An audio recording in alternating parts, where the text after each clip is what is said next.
Yeah, so on Aiman's team, we see Kyogre, Landorus T, sorry, the mic was off earlier. There's a Ferrothorn, a Salamence, a Ho-Oh, and a Crobat.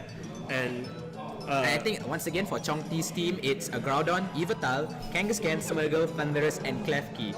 So on Chong T's team, which you don't see on screen, it's got a trio of skill-based Pokemon, which is Smeargle, Thundurus, and Klefki. Skill-based. 2 Pokemon using Pranksters, 1 Pokemon going in all out for the Dark Void shenanigans. So with Yveltal in it, with both Yveltal, Kangaskhan, and Klefki, and I would assume all these Pokemon has some form of Dark type moves, maybe Foul Play or Sucker Punch. Other than Groudon maybe, but as you know, Chong T is really going all out with his shenanigans here. So we'll go on straight to the battle in itself. Let's wish both of them good luck. So we see the Kangaskhan and Klefki leads. The double K leads coming from Chong T, Klefki, and Kangaskhan, and a Crobat with Salamence and non-intimidate would be very beneficial against the Kangaskhan here. That's right. And the Quick Guard would also be great against the Prankster moves of Klefki itself. So I assume here maybe a Kangaskhan will probably want to switch out, or will go for a double edge maybe. Klefki here could also go for maybe supposed Foul Play since he can't really do much. That's right. The potential Quick Guard coming from the Crobat really shuts this lead up. I think the only obvious move is to go for a Quick Guard this turn. Because you cover up all your options. But then again, remember Kangaskhan has so much raw attack power. A double edge that goes through the Quick Guard will just kill something. But that's where the Salamence comes in with the Intimidate and as well as his own high attack rate. What if he gets a 6.25% skill crit? The Reflect has gone up from the Klefki instead, so it wasn't stopped by. But it's a bit of a bad predict because the Salamence goes for Hyper Voice. But it's still good nonetheless. As you can see, it only does about 70% after the second hit. So even with an Intimidate, it can still 2-hit KO a Crobat, or maybe 4-hit KO depending on how many hits it takes. Yeah, well, Kangaskhan is well within KO range right now. Things are just not going so well for. But I think it depends. Since Klefki revealed that, it revealed that Reflect, so it's obvious that the light screen will also come out. And instead goes for a Tailwind. Very smart play, I'd say for myself. Very smart play, but Chong's side of the field is already double screens, so it's very tough. So it might not be too bad, and you can see that it actually. Giga Impact goes through the so delicious. But, doesn't do much.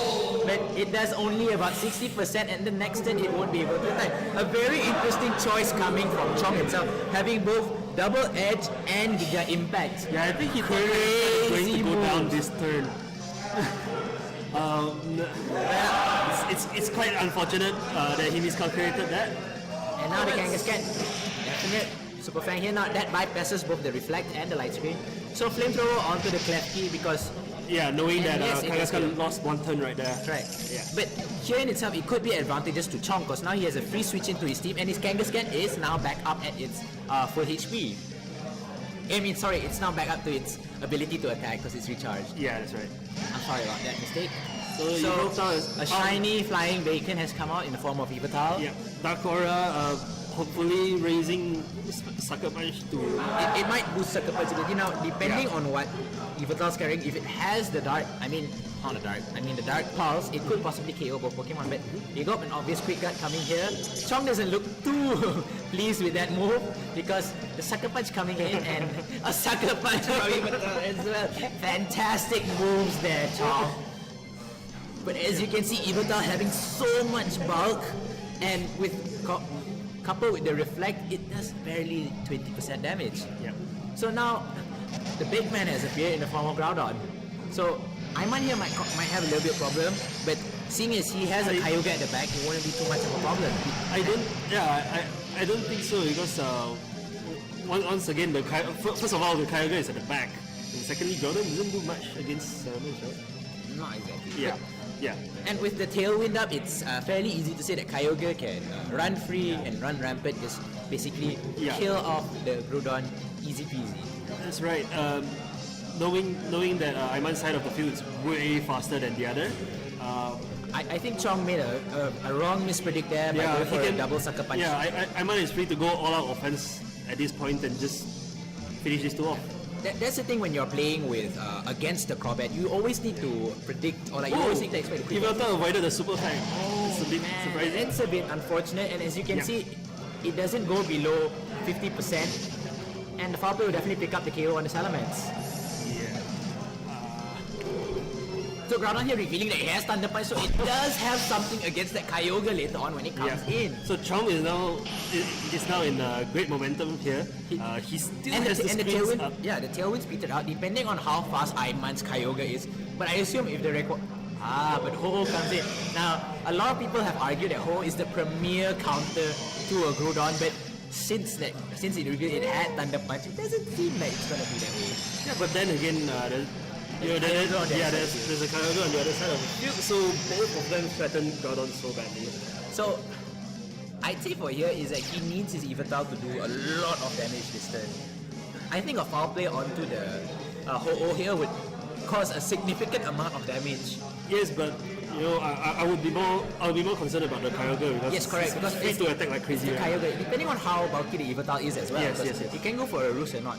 And I think a lot of turns have passed since the We might still get Light Precipice Beast, we Yeah. might still get Origin Mist. It depends. And Yveltal here goes for a protect here. I think that's not a really good move per se because he should have attacked with Yveltal. Yeah, he's essentially wasting his He's wasting screen his turns. screen turns, which is a big problem. But I guess he really wanted to scout the moves. So Kyogre reveals it to have Thunder. Yeah. And if the Yveltal is faster and if it has a like roost, it won't do a lot of damage. But screens are still up, and maybe he expected the protect on the Groudon. That's why he went for a Thunderbolt instead. Yeah. I mean the Thunder. But here Groudon could still go for either a Rock Slide, a Thunder Punch, whatever he wants to. I think once you deal with the Kyogre, once you deal with Kyogre, here you go, Yveltal going for a foul play. I think straight into the Ho-Oh. Oh, it's gonna be delicious. It's gonna be so delicious. 70% damage right there off the bat. delicious. Hopping the Citrus Berry, bringing it back to 50%. But is the Groudon faster? Okay, the Ho-Oh is faster, obviously. Bravening into, I expect the Groudon. Yveltal probably. Yes, straight to the Yveltal. And it gets the kill. It gets the critical hit. 6.25% skill there. 6.25% skill, true double screens. But that's alright. And Kyogre here goes for an Origin Pulse. It does not miss. Yeah, it does not So miss. Aiman takes the first round here with 2-0, I think? With a 2-0 win, yes. Yeah. So let's congratulate Aiman there for that win there. A little bit of hacks here and there, but every battle has to have that. If not, that's the spice of life. What's Hex? No, sorry. I think my partner here just went a bit off because, as we all know, it's a competitive game and there's no hacks. It's all skill. Wow. I'm not going to disagree there. But as a competitive game, we are going to support its competitiveness. So, anyway, from what I think that Chong really made a mistake there in that double protect, and he really did not. He really kind of outdid himself by not seeing the quick guard there. Yeah, but then again, round 2 is always different from round 1, obviously, because it sees how they adapt to the different. That's right. So one of the mistakes we see from Chong, or rather misplays, is that he went for the reflect first before the light screen, and what we saw as a result of that is a very, very huge hyper voice going through. But I still think that the reflect was still a good choice per se, because it's just a misplay. That's all. I'm not saying that's a mistake, but rather of course it's like a prediction, but he would assume that because the Salamence will go for a double edge and do even more damage. Now here we go, Landorus Crobat here against an Yveltal and Clefty. Not so good against Aiman in distance, since the Yveltal poses a lot of pressure against the Landorus. And since we know that it revealed to have the foul play that third last match, it's gonna do a lot of damage against the Landorus, especially if it's swaggered. Yeah, and not to mention that that Intimidate does not stop foul play, right? Yeah, it does not stop foul play. Correct, because foul play uses the opponent's attack stats. And Landorus' attack stat, as we all know, So is here quite a high. quick guard again from the Crobat is pretty obvious. Yes. But Clefty, no, instead goes to reflect, so there is no quick guard coming out here. I assume either a Tailwind or Super Fang. Landorus goes for a Rock Slide here. Now will it flinch the Yveltal? That is the question. So much skill in this game. And Crobat goes for a Super Fang into the Yveltal, yes. Really wants to bring down his HP. That's right. And Yveltal, nope, does not get flinched and not goes get for the flinched. foul play. And actually picking up the one-hit KO on that Landorus. That is a lot of damage. So can we assume that the Landorus was Choice Banded? Or Scarf. Or Scarf? Because after all, it's a super effective hit against Yveltal, even through the reflect. No, the damage of the foul play itself was massive, I would say. Yeah, massive. Well, you have the Sky High attack stat of Landerers, which is unmodified. Yes. You get Yveltal's stab, which is Dark Type, And you get the Dark Aura. So yeah, maybe it wasn't that It's a huge boost and sometimes comes as a surprise. Yeah, I mean, a lot of people, because they're more expected of Xerneas, using the different pronouns of Xer, but we're not going to talk about that here. So instead, a lot of people do not expect Yveltal to do that amount of damage, but as you can see, here we go, a light screen coming out here. I think Yveltal here might go for a Roost if it does have it. A Super Fang into the Klefki, and I would say a Water Spout coming from the... Yeah, or an Origin Pulse. But no, a foul play instead, wow. Into the carpet itself, not really the best of attack. It feels like a mistake to me. I think it feels like a mistake. Chong should have actually used this moment to heal up instead, and yes, Yveltal actually does go down. If Chong went for a Roost, then he would have healed up and take minimal damage from that Ice Beam. And he does have Roost on his Yveltal from our information here. Oh, interestingly enough, Yveltal has a Black Glasses, so his dark attacks do even more damage. Yeah. So now we have... That's why the foul play was so huge. So now we have an open field for the Groudon to come in, right? Exactly what we expected. At least he wins the Weather War for now. For now, but I think here is that the Comet will go for a Super Fang, and most likely, yeah. And depending if he wins the Speed Tie in the first place. So here the Klefki can't really do much, I guess. Yeah, I can't really do much then. Oh, okay, interesting. So interestingly enough, we still haven't seen the Thunderous come in from Chong, and I think the Thunderous would have done a lot more, would have benefited a lot more in these kinds of situations. Yeah, probably. Because as we have seen just now, the Yveltal just went down to the Kyogre's Ice Beam, and bearing in mind that one of his Pokemon on the field is a support type, he really doesn't have enough firepower. Okay, here we go. Tailwind here coming from Crobat. A very smart Pokemon from Aiman here. I think the next turn would really just and goes for a Thunder Punch onto the Groudon. That would KO him, but I don't think it will KO. Or will it? Okay, it does KO. Okay. Yeah. Sorry for underestimating the massive attack stat coming from Primal Groudon in itself. Yeah, but then again, I think the Crobat probably has a lot of speed stat because we saw that -1 can do a lot of damage to it. It needs the speed.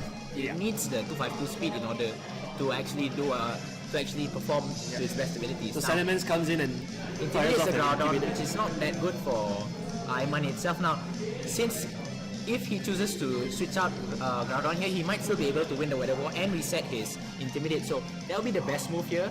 And now, Klefki can really go for a lot more shenanigans. Can go for, but no, he doesn't switch out his Groudon instead. Maybe he goes for a Protect this turn, which I think will be the best choice.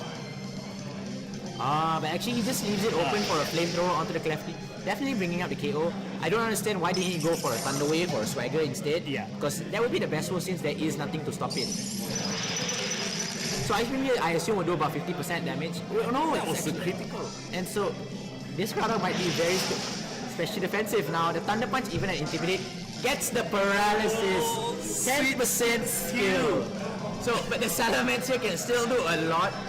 But it's the Kangaskhan. So without the Quick Guard support to stop it, It can't stop Sucker Punch. It can't stop Fake Out. Yeah. I expect the Fake Out this turn. Okay, if Chong plays a bit smartly here, and a little bit of skill goes in with the 25% paralysis, it might go good for Chong in itself. Yeah. Remember here that Chong has this permanent weather advantage because Chong they're has both won at the their last Weather two War, yeah. Pokemon. Chong has won the Weather War, so no water attacks coming from Kyogre. And I think Not here, to mention that Kyogre is now slower than Groudon. correct, Yeah. and we can also safely say that right now, with still the Reflect and Light Screen still up, Yeah, so they are skilled. Chong might still able to pull through this. That's right. So I think a Fake Out on Salamence will be the best possible move. And no, it doesn't. Goes instead for the Hyper Voice. Won't I be think doing much Groudon is in damage. danger. No, not yet. But Kangaskhan goes on damage. Will it be on the Salamence? Yes, And it it does is. go on the Salamence. Now I'm afraid here because if It's not enough to kill. But the next turn, the Sucker Punch here will get the KO. So actually, I think he made a very good choice here, because even with an Ice Beam, as you saw just now, it was a critical hit that brought it down to that amount of HP. Kyogre against the 25% skill. 25% skill chance. Now, these are all roles, but every game has the roles and they are defined under skill. But in my opinion, doesn't make a big difference anymore, because Chong is really controlling the game. Yeah, now Chong is controlling. The paralysis really brought the battle into his favor. He can just Sucker Punch the Salamence and go for another Thunder Punch onto the Kyogre, which would definitely get him the KO. And there we go. Yeah, taking down the Salamence. And the Thunder Punch here from the Kyogre. So congratulations for Chongzu for pulling through it. I would say quite unorthodox plays, but as you can see, he really relied on his reflex and light screens in order for him to really tank through most of the attacks. That's right. We see really the effects of the dual screens really protecting the Groudon in that last 2 turns. So as you can see, maybe in this top card, dual screams might have an advantage, but it's still unknown to what might happen in future tournaments or larger tournaments, since a taunt can easily be mitigated with a taunt. And if it was the screens, you can assume that it's a light clay variant instead of being mental hurt, which would prevent at least one taunt from going off. Yeah, that's right. And if you don't mind me injecting a bit more of my own opinion into this commentary, I actually really like this idea, because it really minimizes the amount of randomness that can happen in the game. You're using light screen and reflect rather than Dark Void. But he hasn't even brought Smurger. Yeah, that's right. That's the thing. Right? Now we're going back into it now. Aiman here could be a little bit desperate in trying to pull off the win here. Chong here is like, seeing from his team, he doesn't even want to win. He's like, I'm just gonna leave it up to skill to decide. Skill to decide. So Aiman here, I think his best opinion here, I think for him, the best thing he can do is actually go for a straight up taunt with his Crobat if it has taunt, and shut down the Klefki as soon as possible. I think Chong here has, in round 2, I think since round 1 he really has abused the fact that he was expecting quick guards from the Crobat. Now the double K lead here against a Landorus Salamence instead, double intimidate. Double intimidate. Now that brings down the Kangaskhan. Poor little baby must be so scared. I think right now, even with Parental Void, it just does the same amount of damage as one hit. Yeah, I think at this point we really are looking at the Kangaskhan switch out. Kangaskhan will probably switch out, maybe Groudon goes in, but an Earthquake Flamethrower straight into the Klefki would just solve this problem easy peasy. Right. And it feels right here that Aiman really found the way to abuse this scenario. Yeah, and if it does go for a light screen, it's gonna be exposed to an Earthquake. Not likely. I mean, he made a conscious decision to switch the Groudon in, probably going to go for a Reflect. Nevertheless, I expect the Earthquake. I expect a Flamethrower Earthquake play here from Aiman itself. It's the best move here. It takes down Klefki, stops any form of skill stopping him. Yes. So alright. We're waiting a lot for all these setups to happen. So and turn 1. So what does Klefki goes for a Reflect? Okay, that's obvious. Now this would mitigate Earthquake's damage if it does have. And Landorus, yes, as we know, let's go for an Earthquake. Salamence being a flying type doesn't get affected. Yeah.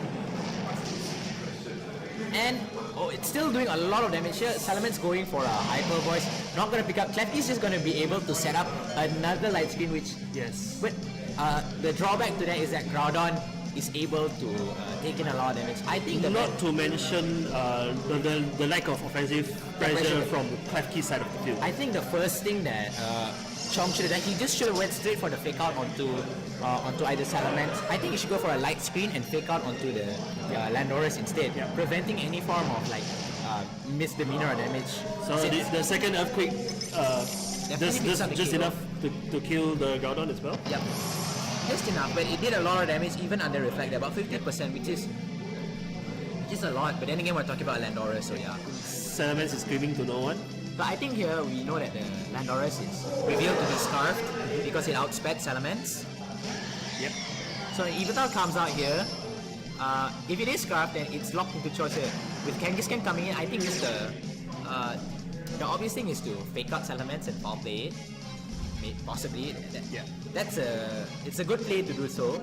But then again, he exposes himself to rock slide skill. Yeah, no, he doesn't have his serve. He can't. He has to switch out here. If he just like right now, Yveltal is free to go for another one hit kill foul play. one hit kill foul play. But I think it's better to fake out the Salamence and hit it. Getting rid of that and the Landorus, maybe getting one Earthquake off is fine. But like I said, it withdraws actually. Just as you predicted. But I think Here still comes the Crobat. the Salamence might protect. So Kangaskhan here Mega Evolves, pulling the baby out of its pouch. This time not intimidated. Yes, which is good for it. And yes, Salamence does go for protect. That's the best way you can possibly do. I think a double edge foul play combo into that slot would be really, really, really good. Yep, foul play going into the Crobat slot. That's a lot. And here comes the double edge. Oh, it goes into Salamence slot instead. Very, very not too good on its own. Yeah. So here another foul play double edge onto the Salamence would be quite good. Or possibly even a Super Fang. But then again, remember, it got both screens up. That's right. He has got both screens up. However, Aiman can really abuse this situation because he has intimidate switch-ins against two physical. I mean, presumably the Yveltal is mostly physical. Foul play though. Yes, but Crobat goes there. It went for a sucker punch. I think he tried to sucker punch the Salamence, but switched out, which isn't too good for it's me. a very YOLO play. And Yveltal goes for a foul play, so this will definitely pick up the KO. Yep. We know this already. Yeah. Still, you have some super fang supports and Hypervise to finish things off. But like I said, it's got the light screen and it's got the double screens up to stop possibly any forms. We have seen how little Hypervoice does through these screens. Yes. I mean, it's pathetic. it's A-related and Salamence is powerful, yeah, but There you go, Kyago here. So I think a water spot here will be really good. It's a quick out water spot would seal the deal, I'd say. since the tailwind is up, it seems like that's his plan after all. The quick gut water spot is just the most obvious play to do here. Yep.